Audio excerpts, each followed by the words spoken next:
少少嘅意外而中斷。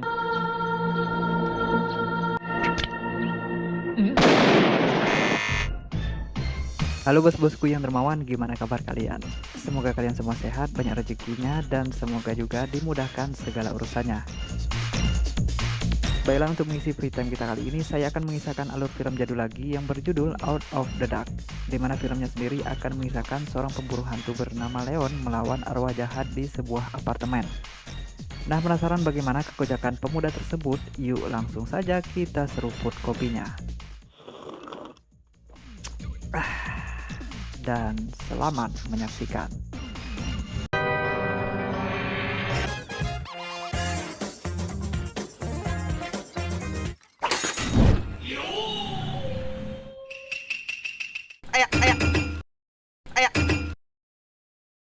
Cerita dimulai dengan memperkenalkan 4 orang security yang sedang menunggu barang-barang yang dilempari dari atas apartemen untuk diselamatkan.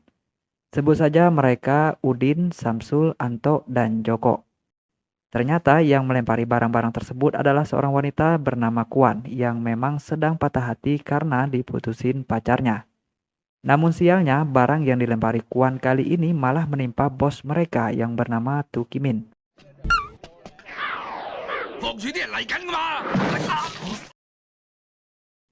Sementara itu, di tangga apartemen, sebuah keluarga terlihat sedang membakar dupa untuk mendiang ibu mereka yang baru seminggu meninggal karena terjatuh dari tangga tersebut. Sebut saja mereka bernama Paijo, Susi, dan Diki anak mereka. Dan nama ibu mereka yang meninggal itu adalah Ling Hao. Scene kemudian berpindah kepada security yang tadi, di mana saat itu Udin dan Joko sedang berencana melakukan pencurian di apartemen tersebut. Sementara itu, teman mereka si Samsul malah minta ketiban barang yang dilempari oleh Kuan lagi, karena putus asa ditinggal pergi istrinya. Saat itulah Tukimin datang memarahi Samsul karena menghalangi jalan, dan tak lama kemudian sebuah kulkas pun jatuh dari atas apartemen menimpanya.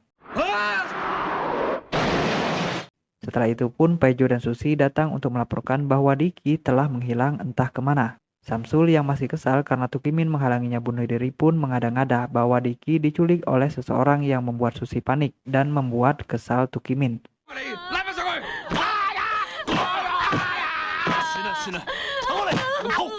Singkat cerita, usut punya usut, ternyata Diki bersembunyi setelah mencuri paha ayam sesajen mendiang neneknya. Setelah itu sekitar tengah malam, Susi yang sedang sendirian pun tiba-tiba diganggu oleh hantu yang membuatnya sangat ketakutan.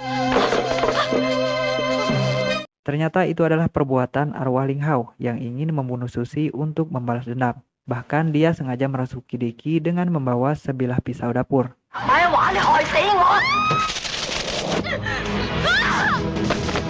Saat akan membunuh Susi itulah seorang misterius berpakaian hitam tiba-tiba muncul menakuti Diki. Dan dialah Leon, si pembunuh hantu gila. Saya sebut gila karena Leon ini adalah manusia fenomenal karena tidak memiliki rasa takut sejak lahir. Dan bisa memulihkan dirinya dengan sangat cepat. Kembali lagi ke cerita, Leon kemudian mengejar Diki yang saat itu melarikan diri. Yang kemudian disusul juga oleh Tu Kimin dan Kuan. Sementara di sisi lain, kita lagi-lagi melihat Samsul yang berniat mengakhiri hidupnya dan kali ini dia ingin mensetrum dirinya sendiri. Namun sepertinya Tuhan belum mengizinkannya mati duluan. Kembali lagi kepada Leon yang akhirnya berhasil menangkap Diki. Saat itulah Leon tak sengaja menginjak tali kabel yang rencananya digunakan oleh Samsul untuk bunuh diri. Ternyata Kuan melihat reaksi Leon saat kesetrum tersebut dan langsung menganggapnya memiliki kekuatan listrik.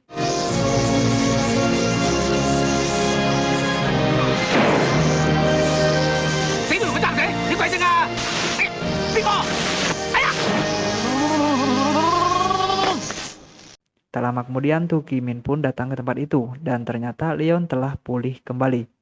Saat itulah pihak rumah sakit jiwa datang menangkap Leon karena ternyata Leon ini adalah orang gila. Malamnya Kuan pun mendatangi rumah sakit jiwa tersebut dan ternyata orang-orang gila di sana kebanyakannya adalah orang-orang berbakat dalam banyak hal. Saat itulah Leon pun tiba-tiba muncul dan mengajak Kuan pergi ke apartemennya kembali dengan membawa bunga pendeteksi keberadaan hantu yang dia namai Lily.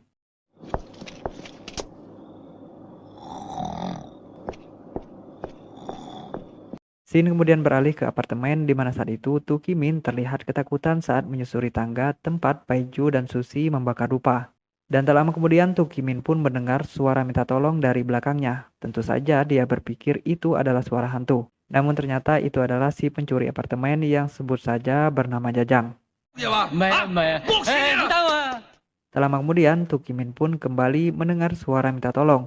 Dan kali ini adalah suara hantunya Ling Hao. Namun karena Tu Kimin tidak mengenalinya, dia pun menendangnya. Tentu saja Tu Kimin sangat ketakutan melihat kepalanya terlepas dan masih bisa bicara.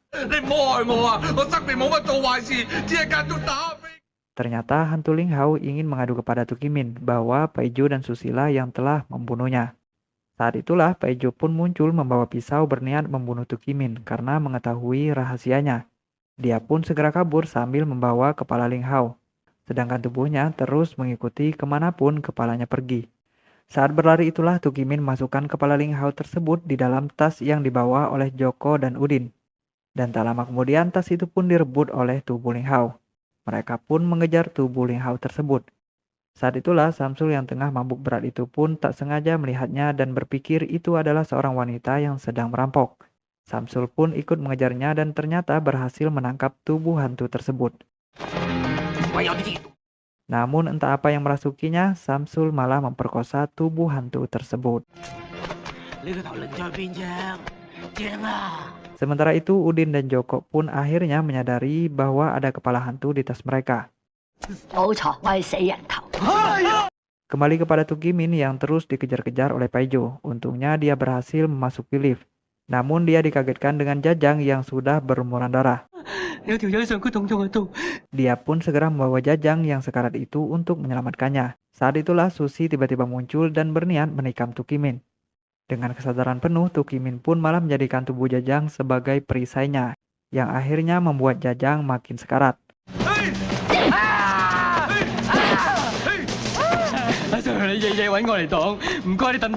Singkat cerita, Tu Kimin dan Jajang pun terjebak di atap apartemen. Saat itulah Leon dan Kuan tiba-tiba datang. Namun si Leon malah tak sengaja menembak Jajang, padahal niatnya hanya ingin menakuti mereka agar diam di tempatnya. Ternyata Paiju malah jadi ketakutan dan tak sengaja jatuh dari tempat itu.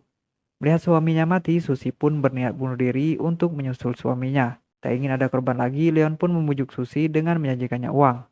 Namun konyolnya saat Susi sudah berubah pikiran, Leon pun malah tak sengaja menembaknya juga.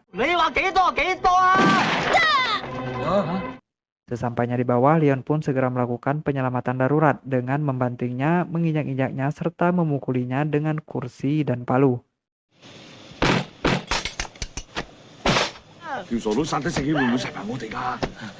Konyolnya, usaha Leon tersebut ternyata malah berhasil membuat Susi kembali hidup.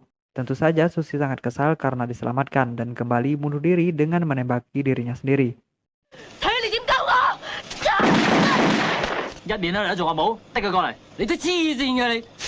Dan untuk menyelamatkannya lagi, Leon pun menggunakan aliran listrik. Akhirnya Susi pun kembali sadar untuk yang kedua kalinya.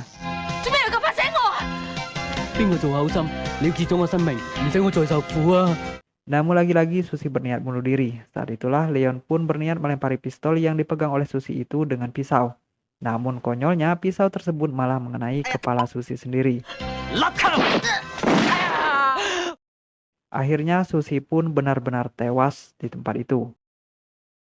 Singkat cerita, karena takut dihantui oleh arwah Paiju dan Susi, Tu Kimin dan anak buahnya pun minta Leon mengajari mereka cara melawan hantu. Pelajaran pertamanya dimulai dengan melawan rasa takut mereka dengan wujud yang jelek. Dan ujiannya adalah mencium seorang waria seksi. Namun nyatanya Samsul, si paling mesum pun tak sanggup menciumnya.